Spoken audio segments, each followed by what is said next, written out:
Hi guys, जय हिंद। बहुत दिनों के बाद जेसीओ पे का मैं एक्सप्लेनेशन लेके आया हूँ। क्या जेसीओ रैंक गेजेटेड रैंक है?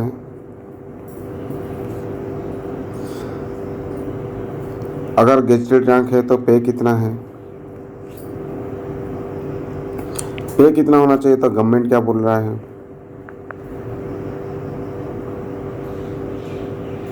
अपना पार्लियामेंट क्या बोल रहा है?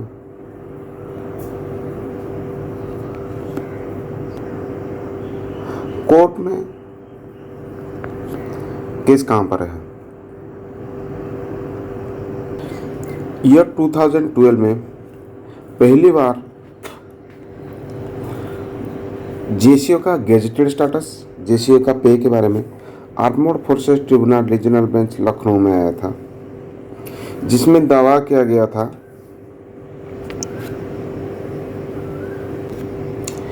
to grant equal rank status, pay and allowances to JCO at par with gazetted Group B officers, as accepted by the government.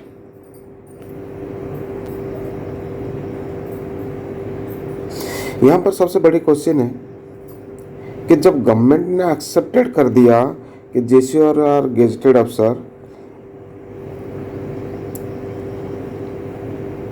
तो पे एंड अलाउंसेस क्यों नहीं मिल रहा है?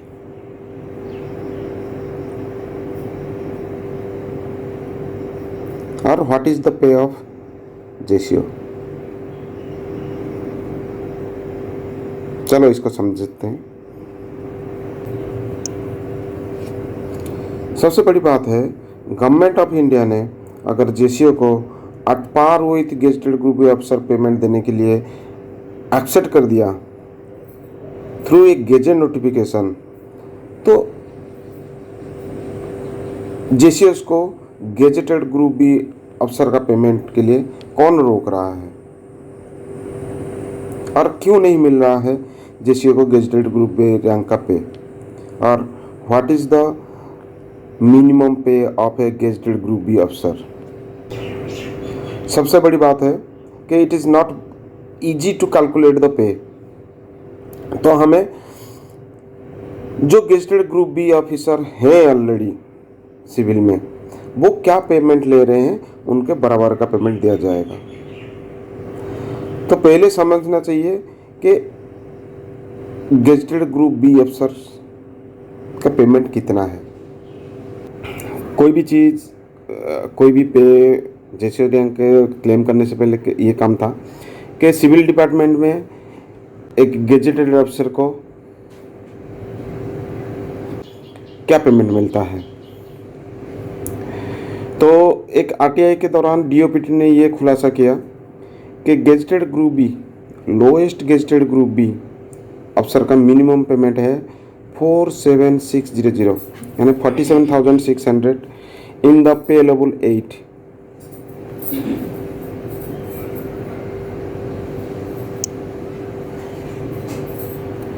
इन द पे लेवल 8, जो कि ग्रेड पे 4800 था। तो ये हो गया डीओपीटी। मिनिस्टर ऑफ डिफेंस में क्या होता है कि जब डीओपीटी बोले, मिनिस्टर ऑफ फाइनेंस बोले, कोई भी बोले, मिनिस्टर ऑफ डिफेंस एक्सेप्ट नहीं करता है जब तक मिनिस्ट्री ऑफ डिफेंस में वो चीज़ नहीं चलता है। तो दूसरा स्टेप था कि क्या ये पेमेंट मिनिस्ट्री ऑफ डिफेंस में लिया जा रहा है, क्या मिनिस्ट्री ऑफ डिफेंस में कोई गेजेटेड ग्रुप बी अफसर है जो कि पे लेवल 8 में भी आता है और 47600 रहता है। तो जब ये चीज़ आता है, जब मिनिस्टर ऑफ डिफेंस में ये चीज़ें ढूंढने जाते हैं, तो पहला डिफेंस सिविलियन आता है सीडीए में। जो पीसीडीए न्यू दिल्ली, जो हमारा ऑडिटर्स हैं, वो सारे गेजेटेड ग्रुप बी में आते हैं और इतना पेमेंट लेते हैं। तो इसके रिगार्डिंग जब आरटीआई डाला गया, सीजीडी ने बताया, पहली बात तो जो पहली बार आरटीआई एप्लीकेशन में ये पूछा गया, तो पब्लिक इंफॉर्मेशन ऑफिसर ने मना कर दिया इन्फॉर्मेशन देने के लिए। जब अपील किया गया तो अपीलेट अथॉरिटी ने बोला कि जो सीडीए न्यू दिल्ली और जो सीडीए के जो भी गेजेटेड ग्रुप बी अफसर हैं उनका मिनिमम रैंक है असिस्टेंट अकाउंट अफसर और उनका मिनिमम पे है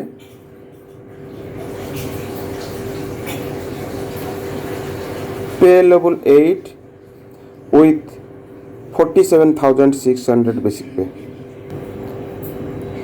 ये तो क्लियर हो गया कि जो गेजेटेड ग्रुप बी अफसर हैं सिविल में वो पे लेवल 8 और 47,600 में आते हैं। नाउ द क्वेश्चन इज, जैसे जरा गेजेटेड ग्रुप बी अफसर, क्या गवर्नमेंट ने बोला है कि जैसे सिविलियन को मिल रहा है वैसे ही हमारे जेसीओ को मिलेगा? यस, गवर्नमेंट ने बोला है, बाकायदा गेजेट नोटिफिकेशन निकाला है 2008 में कि जो उनको मिल रहा है सिविलियन गेजेटेड अफसर को वो डिफेंस फोर्स के जेसीओस को मिला है। तो चलिए देखते हैं गेजेट नोटिफिकेशन 2008 का क्या बोलता है।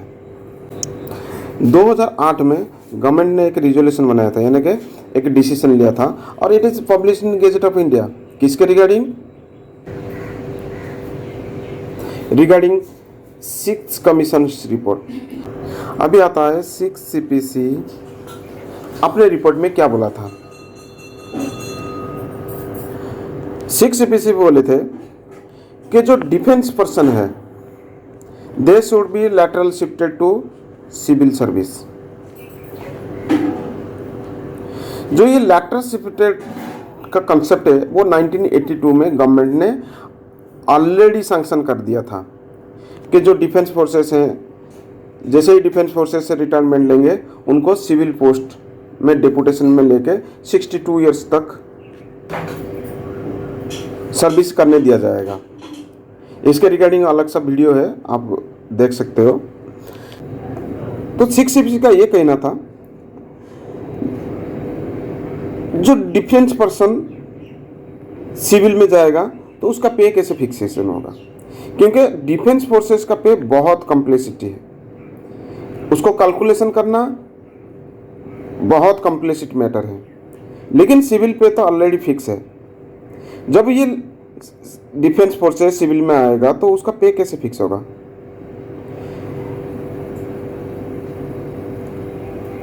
इसके रिगार्डिंग उन्होंने एक जनरल रिपोर्ट सबमिट किया और बोला जो सिविल का पे है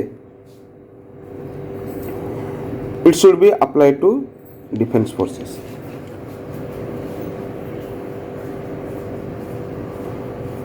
ध्यान रखिए, civil pay apply to defence forces.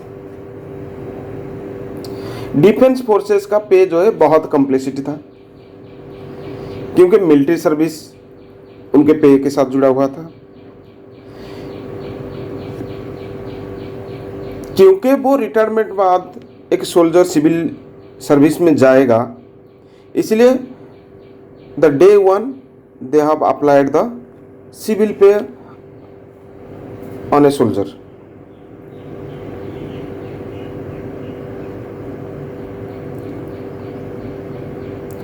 तो ऑटोमेटिकली जो डिफेंस फोर्सेस एज ले रहे थे सिविलियन पे के ऊपर दे आर डाउनग्रेडेड। इस चीज को किसने ध्यान नहीं दिया? चलो छोड़ो, व्हाट एवर इट में बी।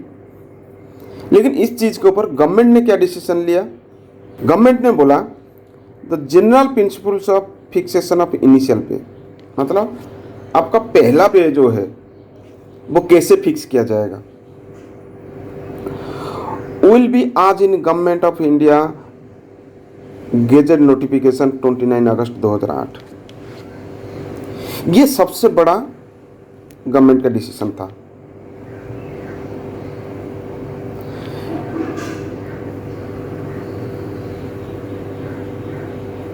डिफेंस पर्सन का पे सिविलियन पर्सन से ज़्यादा होने के बावजूद भी अगर इस चीज़ को डिफेंस फोर्सेस के ऊपर अप्लाई किया जाता है तो डिफेंस फोर्सेस का पे कहीं पर भी कम नहीं होता है। लेकिन शायद कैलकुलेशन में या फिर इसको अप्लाई करने में कहीं ना कहीं गलती हुआ है। गवर्नमेंट ने सैंक्शन तो दे दिया, लेकिन ये कभी भी डिफेंस फोर्स के ऊपर अप्लाई नहीं किया गया। अप्लाई किया गया ओनली 1.86। जो 1.86 अप्लाई किया गया, एक सिपाही का ग्रेड पे बन रहा था 1700 रुपये, जो कि बढ़ाकर पैरामिलिट्री फोर्सेस का इक्विवेलेंट कर दिया गया और 2000 कर दिया गया।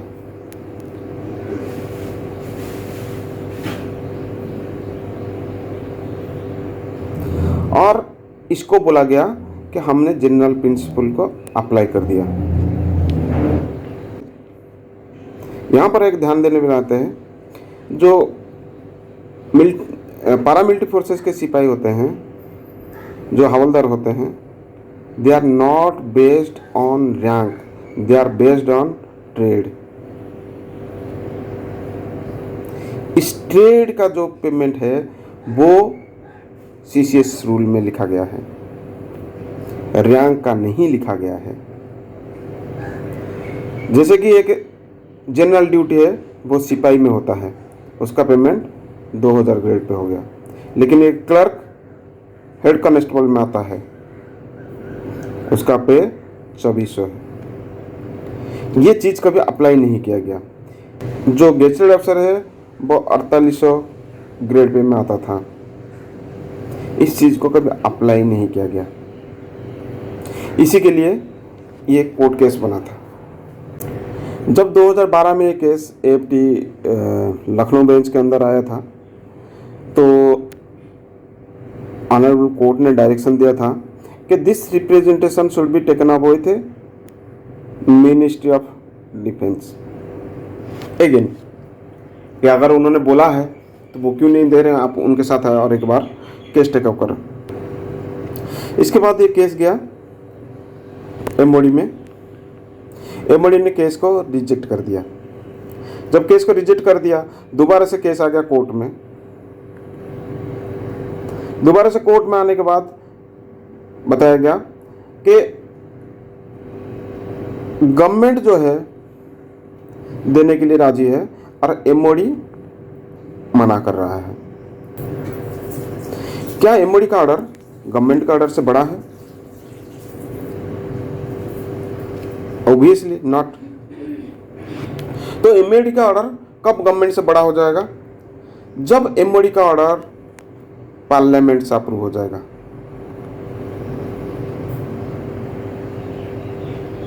केस कोर्ट में है, एमओडी पहुंच गया पार्लियामेंट में उसके ऑर्डर का अप्रूव कराने के लिए। जब पार्लियामेंट में अप्रूव करने के लिए ऑर्डर गया, वहां पर पार्लियामेंट ने पूछा आप डिफेंस फोर्सेस को किस टाइप का पे दे रहे हो? तो एमओडी ने वहां पर बोला कि हम डिफेंस फोर्सेस को अकॉर्डिंग टू सिविलियन दे रहे हैं, बल्कि अगर डिफेंस फोर्सेस को एक रैंक दे रहे हैं तो आर्मर्ड फोर्सेस को 3rd रैंक दे रहे हैं। इसका मतलब जो सिविल में ग्रेड पे 1800 में भर्ती होता है, वो डिफेंस में 2000 में भर्ती होता है। नेचुरली ग्रुप डी एम्प्लॉई, आज के दिन में वो ग्रुप सी एम्प्लॉई है, जैसे कि पियोन, कुक, हाउसकीपर, ड्राइवर, सारे के सारे 1800 ग्रेड पे में भर्ती होते हैं। पैरामिलिट्री फोर्सेस में ग्रेड पे 2000 में भर्ती होते हैं। डिफेंस में 2000 भर्ती होते हैं। एमओडी का कहना जायज़ था कि जो है डिफेंस फोर्सेस को हम सिविलियन के पे दे रहे हैं, बल्कि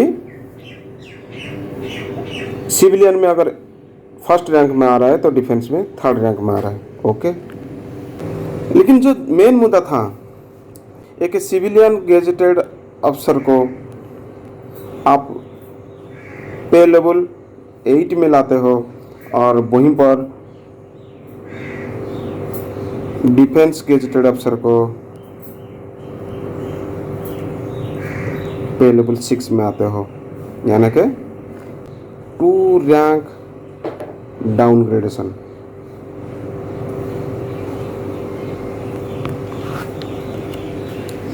इसके ऊपर साइलेंट रहेंगे। उस चीज़ को अप्रूव करा के कोर्ट के सामने ले आए कि MoD order approved by parliament. तो फिर कोर्ट का कहना था कि भाई देखो, एमओडी ने अपना ऑर्डर पार्लियामेंट में अप्रूव करके ले आया है, अगर इसके रिगार्डिंग तुम्हारा कोई रिप्रेजेंटेशन है तो आप दोबारा से रिप्रेजेंटेशन डालिए। तो दोबारा से रिप्रेजेंटेशन डाला गया कि जो एमओडी ने बोला है 1:3, यानी सिविल में फर्स्ट रैंक है तो डिफेंस में थर्ड रैंक है, उसके मुताबिक, और क्योंकि आप सिविल पेमेंट डिफेंस को दे रहे हो, उसके मुताबिक भी एक जेसीओ का पेमेंट पे लेवल 8 में आता है और 47600 में आता है, तो इसको आप ग्रांट कीजिए। नाउ दैट पिटिशन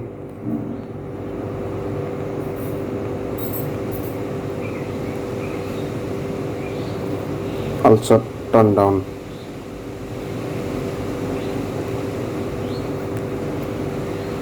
और बोला गया कि JCO can not compare with civilian. Correct, JCO can not compare with civilian. It does not mean that civilian is senior to a JCO. Correct, जो बोला गया वो सही है कि JCO not equal to CGO, civil gazetted अफसर, क्योंकि CGO कभी भी जेसीओ के बराबर नहीं कर सकता है। जेसीओ इज ए राष्ट्रपति rank, president of India grant करते हैं, ऐसे नहीं ग्रांट करते हैं। ये पावर प्रेसिडेंट को पार्लियामेंट ने दिया है।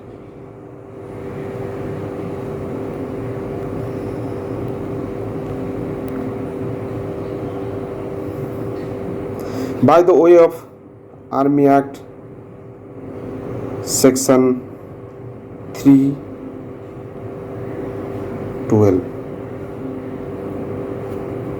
सेक्शन 312 क्या बोलता है देखते हैं। आर्मी एक्ट बोलता क्या है, अगर आप गलती करोगे तो पनिशमेंट का हकदार हो।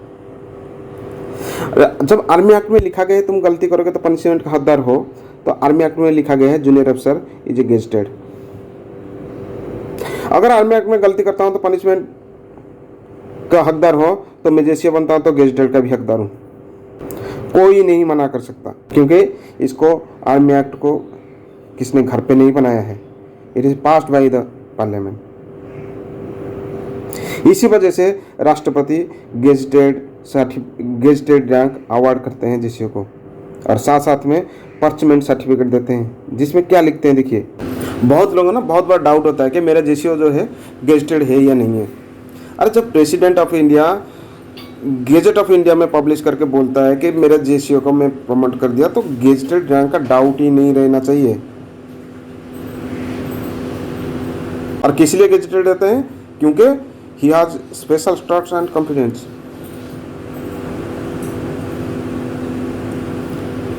और किस लिए देते हैं? To observe and educate the his order. तो डाउट तो बिल्कुल होना ही नहीं चाहिए कि एक डिफेंस का जेसीओ गेस्टेड है या नहीं है। किसी ने घर से लाके ये सर्टिफिकेट नहीं दिया, प्रेसिडेंट ऑफ इंडिया ने दिया है। जबकि जो सीजीओ होते हैं they are maximum permitted to gazetted by their department. इनका बस चले तो एक पीओनओ को भी गेजेटेड बना दे। जो सो कॉल्ड सीजीडीए बोलता है गेजेटेड सेक्शन अफसर, गेजेटेड अफसर है। इन 1987 ही इज इक्वल टू नायक। कोई गेजेटेड स्टेटस था ही नहीं, ठप्पा लगाया और बोल दिया कि ही इज गेजेटेड और वो उस दिन से गेजेटेड बन गया। आधे गेजेटेड अफसर को सीजीओ को जो पूछोगे तुम्हारे पास क्या प्रेसिडेंट ने सर्टिफिकेट दिया है, बोलेंगे नहीं दिया है। डिपार्टमेंटली उनको डिक्लेयर किया है सीजीओ, क्योंकि उनके पास साइनिंग अथॉरिटी है। अपने अपने को सीजीओ घोषित कर दिया और पैसे ले रहे, कोई देख नहीं रहा है। इसको बोला जाता है व्हाइट कॉलर क्राइम। छोड़िए ये व्हाइट कलर क्राइम क्या है, इसके ऊपर पीआईएल ऑलरेडी उड़ीसा हाईकोर्ट में चल रहा है कि जो ये अपने मर्जी से अपने आप को गेजेटेड कर रखे हैं उनको सबको डाउनग्रेड किया जाए और पैसे भी रिकवर किया जाए। लेकिन हमारा वो मुद्दा नहीं है। हमारा मुद्दा है कि जेसीओ को गेजेटेड रैंक का पेमेंट कैसे मिले। एमओडी ने फिर से पिटीशन को टर्न डाउन किया तो केस दोबारा से एएफटी कोलकाता बेंच में आया। ऑनरेबल कोलकाता एएफटी ने 6 मई को गवर्नमेंट को नोटिस इशू किया है इसके ऊपर जवाब दाखिल करने के लिए। चलो देखते हैं एएफटी कोलकाता में actually case status and court order. AFT Kolkata के साइट में जाइए। जैसे ही कोलकाता के साइट में जाएंगे कोर्ट प्रोसीडिंग्स में क्लिक कीजिए और डेली ऑर्डर में क्लिक कीजिए। जैसे ही डेली ऑर्डर में क्लिक करेंगे तो वहाँ पर आता है केस नंबर। टाइप कीजिए केस नंबर 25/2022 और सर्च दबाइए।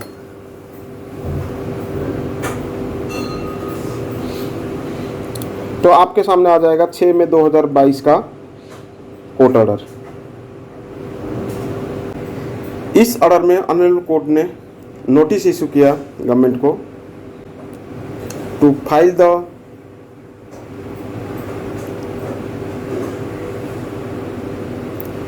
The counter affidavit within 8 weeks.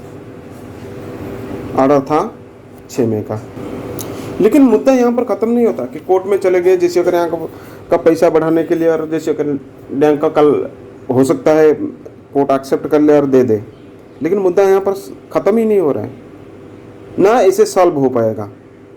पहली बात तो है जो डिफेंस फोर्सेस का रैंक स्ट्रक्चर से इट इज ए चेन।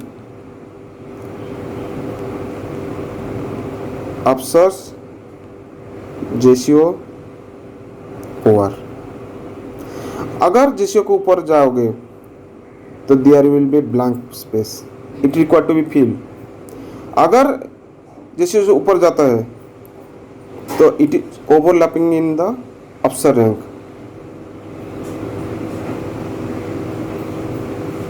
जब तक ये खाली स्पेस नहीं होगा तब तक ये ऊपर नहीं जाएंगे, और जब तक ये गैप नहीं भरेगा तब तक भी जेसीओ ऊपर नहीं जाएंगे। तो इसलिए there is another case for सिपाही for payment of grade pay 2400 पे लेवल 4। नेक्स्ट टाइम लेके आऊँगा कि सिपाही के बारे में जो केस हुआ है वो किस कैलकुलेशन से 2400 बनता है और क्या स्टेटस है कोर्ट में। Thank you for watching.